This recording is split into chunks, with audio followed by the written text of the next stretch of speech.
பல்கலைக்கழக துணைவேந்தர் விவகாரத்தில் நீதிமன்றத்தின் விடுமுறை காலத்தை திட்டமிட்டு வழக்கு தொடர்ந்து தீர்ப்பு பெறப்பட்டிருப்பதாக சபாநாயகர் அப்பாவு விமர்சித்துள்ளார்.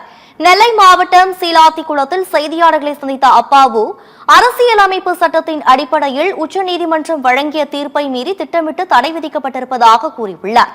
டாஸ்மாக் வழக்கில் அத்துமீறி வரும் அமலாக்கத்துறையை உச்சநீதிமன்றம் இவ்வாறு கண்டிப்பது இது முதல் முறையல்ல எனவும் தெரிவித்துள்ளார்.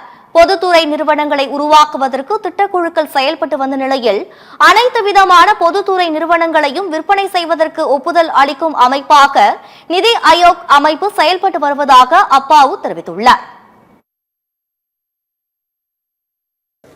வெங்கடாச்சலபதி என்ற ஒரு வழக்கறிஞர் திருநெல்வேலியை அவங்க ரெசிடென்ஸ் அவங்களுக்கு. அப்போ திருநெல்வேலியில் இப்போ நாங்கள் ஒரு வழக்கு உயர்நீதிமன்றம் போகணும் அப்படின்னா சென்னை உயர்நீதிமன்றம் மதுரை கிளையில தான் நாங்கள் வழக்கு பதிவு பண்ண முடியும், பொதுநல வழக்கு பதிவு பண்ணாங்க. அந்த அடிப்படையில் வழக்கறிஞர் வெங்கடாச்சலபதி அவர்கள் மதுரை கிளையில தான் அந்த வழக்கை பதிவு பண்ணியிருக்கணும். ஓரிரு வாரங்களுக்கு முன்னால் சென்னையில் அந்த வழக்கை பதிவு பண்ணியிருக்காங்க. அதுவே அதில் தவறு இருக்குது அப்படின்னு சொன்னாங்க. அந்த அடிப்படையில் இது வெக்கேஷன் கோர்ட் அந்த விடுமுறை கால நீதிமன்றத்தில் இதை கொண்டு வந்து எடுத்திருக்காங்க அப்படின்னு சொல்கிறாங்க.